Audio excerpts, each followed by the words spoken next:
हालत इस हद तक बढ़ चुकी है कि साढ़े को इस टाइम 1500 रुपया असी किसी के पास छत अपने घर वास्ते नहीं लै सकते। खाना कितों का खाता है? सुबह का नाश्ता किया है। बच्चे भी भूखे ने उस सारी गल है, बच्चों ने नाल ही होना है। ये देखिए कितने मासूम और छोटे छोटे बच्चे हैं। और ये मेरी बहन हामला भी है। मेरी बहन आप क्यों रो रही हो? मजबूरी बना। ना मेरी बहन आपने नहीं रोना, चुप कर जी। अल्लाह पाक के घर जो है ना, यानी कि वो इंशाल्लाह देर है अंधेर नहीं है। अल्लाह पाक इंशाल्लाह करम करेगा। आप रो मत मेरी बहन, रो मत। ये बच्चे पाकिस्तानी है, ये मेरी बहन इस कौम की बेटी है। तो खुदारा आपसे मेरी दरख्वास्त है कि इन लोगों की मदद करें। मैं क्या दोवां मियाँ बीवी ने सलाह की भी तू सुबह तो दाता साहब रही करी, तो मैं इत्थे नाल मजदूरी वाला अड्डा उत्थे दिहाड़ी ला गया। वो आंदी ठीक है, इस वजह तो रो यार, तुम बहादुर बनो, रो क्यों रहे हो मेरे भाई?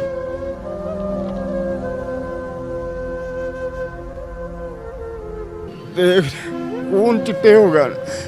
उस भरावां ने मैं इन्ना कमा के दिता, उस वक्त नूं नहीं वेंदे पे।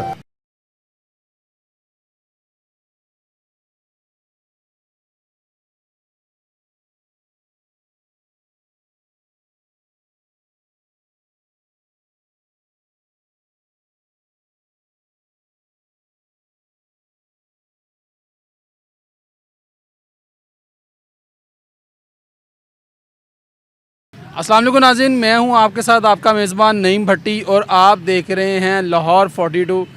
नाज़रीन, आज की जो कहानी है, यकीन करें बड़ी ही दुख वाली कहानी है कि इस दौर के अंदर, जिस दौर से हम गुज़र रहे हैं, खून सफ़ेद हो गए हुए हैं।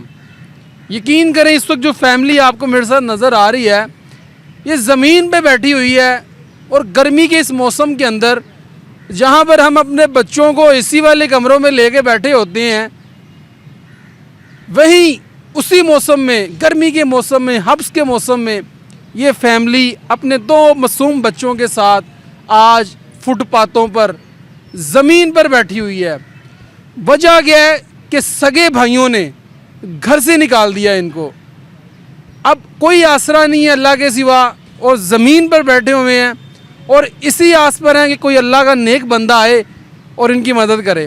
मज़ीद बात करके इनसे जानते हैं कि भाइयों ने क्यों घर से निकाल दिया। भाई तो बाजू होते हैं और आज के दौर के अंदर क्या वाकई ही खून सफ़ेद हो गए हैं। मज़ीद इनसे बात करके जानते हैं। अस्सलाम वालेकुम जी। वालेकुम सलाम। की नाम मेरे भरा? मोहम्मद सिकंदर। सिकंदर भाई, कितनी देर होगी शादी में? सन 2016 जो हुई सर। ते 2 बच्चे ने? जी 2 बच्चे ने, तीसरा बच्चा होने वाला तकरीबन इसे माह च इंशाल्लाह हो जाएगा। की वजह बन गई भरावां ने घरों कढ़ दिता और अज फुटपाथां ते ज़मीन ते बैठे हो, की वजह बन गई? सर ना असल दे मेन वजह है कि मेरी शादी शुरू तो पहले हो गई। पहले वड्डे भरावां दी होंदी, लेकिन मेरी माँ की ख्वाहिश हैगी सी मेरे नाल शुरू तो। मेरा वालद भी बड़ा प्यार करदा सी ते वालदा ने जिद की वड्डे भरा ने भी मैं पहले इनकी शादी करना चाहनी है। उन्हें औख्या सौख्या होकर मेरी शादी की। तुसीं वड्डे हो सब नालों? नहीं, एक मेरे तो वड्डा इमरान। मैं इमरान तो छोटे? जी मैं इमरान तो छोटा। मेरे तो छोटे किन्ने ने? 2 छोटे ने, एक चांद ते एक उस्मान। यानी कि 3 भरावां ने मिल के तुहानूं घरों कढ़ जी 3 भरा छोटियां ने ते एक वड्डे ने? जी उन्होंने मिल के कढ़ दिता। वो आंदे ने जी ऐस औरत नूं छड्ड दे ते असीं तैनूं हर शै दिंदे आ, घर भी देने, खाना भी देने, हर शै, तू काम भी नहीं करना, लेकिन औरत छड़ दे। लेकिन औरत किस तरह छड्डां सर? ये मेरी ये गंदी होवे, ये भैड़ी होवे, इनदी अख विच मैल होवे, मेरे बच्चों ना संभालदी होवे, मेरी मां नूं ना संभालदी होवे, फिर मैं इहनूं छड्डदा हक वादा अला शरीक नूं मैं की जवाब देवांगा? मेरियां भी भैणां लोकां दे घर ने। यही मैं उन्हां नूं गल समझाना। ਉਹ ਅੱਗੋਂ ਕਹਿੰਦੇ ਨੇ ਤੇਰੀ ਹੋਰ ਸ਼ਾਦੀ ਕਰ ਦਾਂਗੇ, ਇਹਨੂੰ ਛੱਡ ਦੇ, ਬਸ ਇਹਨੂੰ ਛੱਡ ਦੇ। ਇਹ ਨਹੀਂ ਮੈਨੂੰ ਅੱਜ ਤੱਕ ਸਮਝ ਵਜ੍ਹਾ ਆਈ ਵੀ ਇਹਨੂੰ ਕਿਉਂ ਛੱਡ ਦਿਆਂ ਜਨਾਬ। ਤੇ ਘਰੋਂ ਕਿਉਂ ਕੱਢ ਦਿੱਤਾ? ਘਰੋਂ ਮੈਂ 15 ਦਿਨ ਤੋਂ ਵਿਹਲਾ ਹੈਗਾ ਸਾਂ। ਕਿਸੇ ਕੋਲ 4000 ਰੁਪਏ ਲੈਣਾ ਸੀ। ਮੈਂ ਭਰਾ ਨੂੰ ਮੈਂ ਕੱਲ ਕਿਹਾ ਯਾਰ ਮੈਂ ਦੁੱਧ ਵਗੈਰਾ ਸੁਬਾਹ ਲੈ ਆਵਾਂਗਾ, ਸੁਬਾਹ ਪੈਸੇ ਮਿਲਣੇ ਨੇ, ਅੱਜ ਦੁੱਧ ਲਿਆ ਦੇ। ਉਹ ਰਾਤੀ ਮੈਨੂੰ ਉਹਨੇ ਪੈਸੇ ਦੇਣੇ ਸੀ, ਨਹੀਂ ਦਿੱਤੇ। ਉਹ ਬੰਦੇ ਨੇ ਨੰਬਰ ਬੰਦ ਕਰ ਲਿਆ। मेरे पास मोबाइल नहीं थी, मैं इसे वजह तो किसी के नंबर के अनुसार फ़ोन करता रहा। उन्हें नंबर नहीं चुकया, उन्हें बंद कर दिता। भरा ने ही समझा भी तू पैसे रात दे लिया के खा चुके, लेकिन मैंने पैसे नहीं मिले। वो गुस्से की वजह तो सुबह जलाली च 3 भरा आए, उन्होंने है तू घरों निकल जा। ਸਿਰਫ ਬੱਚਿਆਂ ਦੇ ਤਨ ਦੇ ਕੱਪੜੇ 3-3 ਸੂਟ ਲੈਣ, ਇੱਕ ਸੂਟ ਹੈ ਮੈਂ ਆਪਣਾ ਲਿਆ, ਇਹਨੇ ਇੱਕ ਵੀ ਨਹੀਂ ਲਿਆ, ਉਹਨਾਂ ਨੇ ਮੌਕਾ ਹੀ ਨਹੀਂ ਇਹਨਾਂ ਦਿੱਤਾ ਨਿਕਲ ਜੋ ਧੱਕੇ ਮਾਰ ਜੀ। ਧੱਕੇ ਮਾਰ ਕੇ ਫਿਰ ਵਾਸ਼ਿੰਗ ਮਸ਼ੀਨ 18,000 ਦੀ ਲਈ ਸੀ ਜੀ, ਉਹ ਸੇਲ ਕਰਕੇ ਤੇ 3300 ਦੀ ਸੇਲ ਕੀਤੀ। ਉਹ ਸੇਲ ਕਰਕੇ ਅਸੀਂ ਠੋਕਰ ਤੇ ਆਏ, ਉੱਥੇ ਬੱਚੇ ਗਿਲਬ ਰਹੇ ਸਾਨੂੰ, ਉੱਥੇ ਨਾ ਨਾਸ਼ਤਾ ਕਰਵਾਇਆ, ਫਿਰ ਨਹਿਰ ਦੇ ਵਿੱਚ ਨਹਾਤੇ ਆ। ਨਹਾ ਕੇ ਰਿਸ਼ਤੇਦਾਰਾਂ ਨੇ ਕਿਸੇ ਕੋਲੋਂ ਫੋਨ ਕੀਤਾ, ਤਿੰਨਾਂ ਚੌਂ ਯਾਰ ਸਾਨੂੰ 2-4 ਦਿਨ ਪਨਾਹ ਦੇ ਦਿਓ। ਉਹਨਾਂ ਨੇ ਨਹੀਂ, ਉਹ ਅੱਗੋਂ ਫੋਨ ਕੱਟ ਜਾਂਦੇ ਸੀ, ਅੱਗੋਂ ਕਾਲ ਵੀ ਸਰ ਕੋਈ ਨਹੀਂ ਕਰਾਉਂਦਾ, ਬੜੀ ਮੁਸ਼ਕਲ ਕਾਲ ਕੀਤੀ। ਫਿਰ ਇੱਕ ਹੀ ਹੱਲ ਆਇਆ ਸਾਡੇ ਕੋਲ, ਖਾ ਪੀ ਕੇ ਟੋਟਲ ਬਚਿਆ 1500 ਰੁਪਏ। ਮੈਂ ਨਵਾਇਆ ਹੁਣ ਫਿਰ ਇਹਨੇ ਦਾਤਾ ਸਾਹਿਬ ਚਲੀਏ, ਦਾਤਾ ਦੀ ਨਗਰੀ 'ਚ ਆਏ। ਮੈਂ ਅੰਦਰ ਬੜੀ ਗਰਮੀ ਹੋਣੀ, ਆਪਾਂ ਠੰਡੇ ਟਾਈਮ ਅੰਦਰ ਵੜਾਂਗੇ। ਇੱਥੇ ਆ ਕੇ ਬਹਿ ਗਏ, ਇੱਥੇ ਚਾਸ਼ ਫੇਰੇ ਨਸ਼ਈ ਲੇਕਿਨ ਮਜਬੂਰੀ ਇਹ ਬੈਠਣਾ ਸਰ। ਉਹਦੀ ਆਸ ਤੇ ਨਿਕਲੇ ਵਾਦਾ ਲਾ ਸ਼ਰੀਕ ਦੀ, ਇਹਨੂੰ ਮੈਂ ਕਿਸ ਤਰ੍ਹਾਂ ਛੱਡ ਦਿਆਂ ਤੁਸੀਂ ਦੱਸੋ ਜਨਾਬ। अस्सलाम वालेकुम। ਵਾਲੇਕੁਮ ਅਸਲਾਮ। ਕੀ ਨਾਮ ਮੇਰੀ ਭੈਣ ਦਾ? ਹਾਜਰਾ। ਅੱਛਾ ਆਜਰਾ ਮੇਰੀ ਭੈਣ, ਕੀ ਵਜ੍ਹਾ ਬਣੀ ਕਿ ਘਰੋਂ ਹੀ ਕੱਢ ਦਿੱਤਾ? ਵਜ੍ਹਾ ਸਿਰਫ ਇਹ ਵੇ ਕਿ ਦਿਸ਼ਾਨ ਦਾ ਕੰਮ ਬੰਦ ਸੀ, ਮੇਰੇ ਮੀਆਂ ਦਾ ਸਿਕੰਦਰ ਸਾਹਿਬ ਦਾ ਕੰਮ ਬੰਦ ਦੀ ਵਜ੍ਹਾ ਤੋਂ ਉਹਨਾਂ ਨੇ ਸਾਨੂੰ ਘਰੋਂ ਕੱਢਿਆ ਕਿ ਖਰਚਾ ਪਾਣੀ ਸਾਡੇ ਕੋਲੋਂ ਨਹੀਂ ਚੁੱਕਿਆ ਜਾਂਦਾ। ਬਸ ਹੁਣ 2 ਬੱਚੇ ਨੇ, ਤੀਸਰਾ ਬੱਚਾ ਆਉਣ ਵਾਲਾ, ਹੁਣ ਕੀ ਕਰੀਏ, ਮਜਬੂਰੀ ਹੈ ਸਾਡੀ। ਮਜਬੂਰੀ ਦੇ ਤਹਿਤ ਇੱਥੇ ਫੇਰ ਬੈਠੇ ਆ।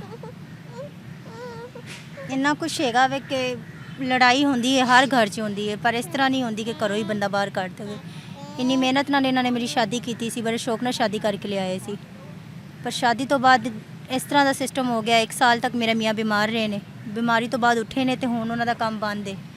ਜਦੋਂ ਕੰਮ ਹੀ ਨਹੀਂ ਬਾਹਰ ਚੱਲ ਰਿਹਾ ਤਾਂ ਉਹ ਮਜਬੂਰੀ ਨਾਲ ਕੀ ਕਰੇ, ਬਾਹਰ ਕੰਮ ਕਿੱਥੋਂ ਲੱਭ ਕੇ ਲਿਆਵੇ ਜਦੋਂ ਕੰਮ ਹੀ ਨਹੀਂ ਲੱਭ ਰਿਹਾ। गुरबत 10 हद तक बढ़ चुकी हुई है। ਗੁਰਬਤ ਇਸ ਹੱਦ ਤੱਕ ਵੱਧ ਚੁੱਕੀ ਹੈ ਕਿ ਸਾਡੇ ਕੋਲ ਹੁਣ ਇਸ ਟਾਈਮ 1500 ਰੁਪਏ ਅਸੀਂ ਕਿਸੇ ਕੇ ਪਾਸੇ ਛੱਤ ਆਪਣੇ ਘਰ ਵਾਸਤੇ ਨਹੀਂ ਲੈ ਸਕਦੇ, ਅਸੀਂ ਆਪਣੇ ਵਾਸਤੇ ਜਗ੍ਹਾ ਨਹੀਂ ਬਣਾ ਸਕਦੇ ਕਿ ਅਸੀਂ ਆਪਣਾ ਕਮਰਾ ਇੱਕ ਲੈ ਲਈਏ ਤੇ ਆਪਣੇ ਬੱਚਿਆਂ ਨੂੰ ਬਿਠਾ ਲਈਏ। मेरी बहन खाना कितों का खाता है? ਸਵੇਰ ਦਾ ਨਾਸ਼ਤਾ ਕੀਤਾ ਹੋਇਆ। बच्चे भी भूखे ने उस तरह? ਜ਼ਹਿਰੀ ਗੱਲ ਹੈ, ਬੱਚਿਆਂ ਨੇ ਨਾਲ ਹੀ ਹੋਣਾ ਹੈ।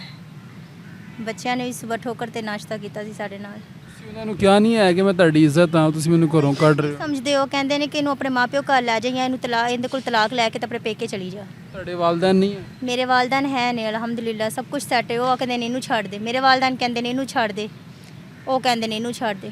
ਕਿਉਂ ਕਹਿੰਦੇ ਨੇ? ਕੰਮ ਸ਼ਮ ਨਹੀਂ ਕਰਦਾ?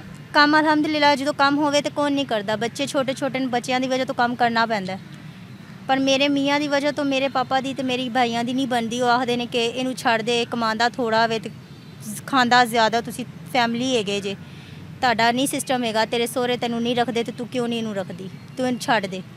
ਮਜ਼ਦੂਰੀ ਦਿਹਾੜੀ ਸਰ 1000 ਰੁਪਏ ਚੱਲਦੀ, ਉਹਦੇ ਵਿੱਚ ਜਿੰਨਾ ਮੈਂ ਗੁਜ਼ਾਰਾ ਕਰਨਾ ਮੈਂ ਉਹੀ ਹੋ ਸਕਣਾ ਨਾ। 100 ਰੁਪਏ ਦਾ ਪੈਂਪਰ ਆ ਗਿਆ, 200 ਰੁਪਏ ਦਾ ਦੁੱਧ ਆ ਗਿਆ। ਭਾਈ ਹੁਣ ਕਿਸ ਤਰ੍ਹਾਂ ਜ਼ਿੰਦਗੀ ਗੁਜ਼ਾਰੋਗੇ? ਬੱਚੇ ਰੋਡਾਂ ਤੇ ਲੈ ਕੇ ਕਿੰਨੀ ਦੇਰ ਤੱਕ ਬੈਠੇ ਰਹੋਗੇ ਯਾਰ? ਹੁਣ ਦੀ ਆਸ ਤੇ ਨਿਕਲੇ। ਮੈਂ ਇਹਨੂੰ ਕਿਹਾ, ਦੋਵਾਂ ਮੀਆਂ ਬੀਵੀ ਨੇ ਸਲਾਹ ਕੀਤੀ ਵੀ ਤੂੰ ਸੁਬਾਹ ਤੋਂ ਦਾਤਾ ਸਾਹਿਬ ਰਹੀ ਕਰੀ, ਤੇ ਮੈਂ ਇੱਥੇ ਨਾਲ ਮਜ਼ਦੂਰੀ ਵਾਲਾ ਅੱਡਾ ਉੱਥੋਂ ਦਿਹਾੜੀ ਲਾ ਗਿਆ।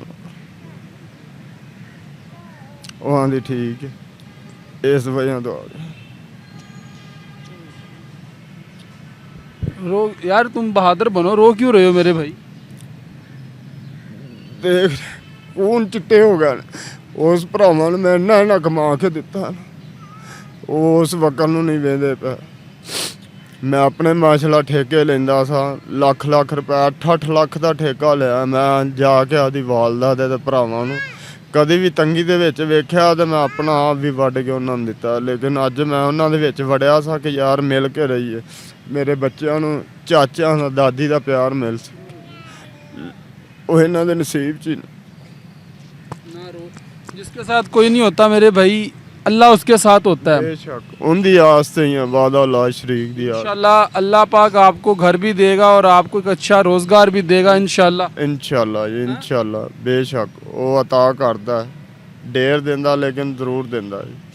आप परेशान ना हो, रो मत। नाज़रीन देखें कि ज़ाहिरी बात है, उन भाइयों को खिलाता रहा, उनको कमा के देता रहा। आज बुरा टाइम आया और उन्हीं भाइयों ने, छोटे भाइयों ने घर से निकाल दिया और धक्के मार के निकाला। ये नहीं सोचा कि इसके छोटे छोटे बच्चे हैं, कहाँ पे जाएगा हमारा भाई, कहाँ पे रहेगा। अब ये रोड पे बैठे हुए हैं, फुटपाथों पे सोते हैं, कहाँ क्या करेंगे अब ये देखिए कितने मासूम और छोटे छोटे बच्चे हैं। और ये मेरी बहन हामला भी है। मेरी बहन आप क्यों रो रही हो? मजबूरी बना, ना मेरी बहन आपने नहीं रोना, चुप कर जाए। अल्लाह पाक के घर जो है ना, यानी कि वो इंशाल्लाह देर है अंधेर नहीं है, अल्लाह पाक इंशाल्लाह करम करेगा। आप रो मत मेरी बहन, रो मत। ये देखिए नाज़रीन, ये रो रही है मेरी बहन। ये छोटे छोटे मासूम बच्चे हैं इसके, और खाना भी नहीं इन्होंने खाया हुआ, इनके पास पैसे नहीं हैं। 3300 रुपये की इन्होंने मशीन बेच दी, 18,000 रुपये की जो इन्होंने ली थी कपड़े धोने वाली वॉशिंग मशीन थी, वो इन्होंने 3300 रुपये में बेची। और 2 दिन के सरोकार के बाद अब ये इस नौबत पे हैं कि इनके पास खाने के पैसे नहीं हैं, छत नहीं है, घर नहीं है। ये तो हुकूमत का भी काम है ना कि ऐसे लोगों को सरवाइव, ऐसे लोगों को पूछे। ऐसे लोगों को कौन पूछेगा? अब ये सवालिया निशान तो हुकूमत पे भी है कि गुर्बत इस हद तक बढ़ चुकी हुई है कि लोग जो हैं वो अपने बच्चों को खाना नहीं खिला पा रहे। इस हद तक महंगाई हो चुकी हुई है। फिर जब ऐसी आफतें, ऐसे मुश्किल हालात आ जाते हैं कि खुदकुशियाँ लोग करने पर मजबूर हो जाते हैं, फिर हम लोग वहीं पे जाके फातिहा कहना शुरू कर देते हैं कि अल्लाह माफ़ करे, ये हो गया, वो हो गया। फिर हम अफसोस का इजहार करते हैं। हम पहले मदद क्यों नहीं करते ऐसे लोगों की? तो मेरी उन मुखैर हज़रात से दरख्वास्त है, जो ये वीडियो देख रहे हैं, जो ऐसे लोग जो मुखैर लोग हैं, जिनको अल्लाह पाक की ज़ात ने नवाजा हुआ है, अगर वो ये वीडियोस देख रहे हैं तो खुदारा इनकी मदद करें, इन लोगों की मदद करें। इनके छोटे छोटे बच्चे हैं, इनके पास कारोबार नहीं है, इस भाई के पास रोज़गार नहीं है, और वो मेरी बहन हामला है, उसको बच्चा होने वाला है। ये 2 बच्चे हैं छोटे छोटे, और खुले आसमान तले बैठे हुए हैं। हब्स का महीना है, गर्मी का महीना है, लोग तो कमरों में बैठे हुए हैं एसी वाले, और वहाँ पे उनको सुकून नहीं है। इस कदर गर्मी बढ़ चुकी हुई है।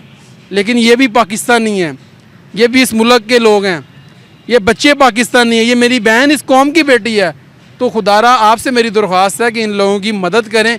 इनका नंबर जो है वो स्क्रीन पे चल रहा है, अगर आप में से कोई इनकी मदद करना चाहता है तो इनसे रब्ता करके इनकी मदद कर सकते हैं। नाज़रीन, ये वीडियोज़ आपको दिखाना बहुत ज़रूरी था। कमेंट सेक्शन में अपनी राय से ज़रूर कहा कीजिएगा। अपने मेज़बान नईम भट्टी को दीजिए इजाज़त और देखते रहिए लाहौर 42।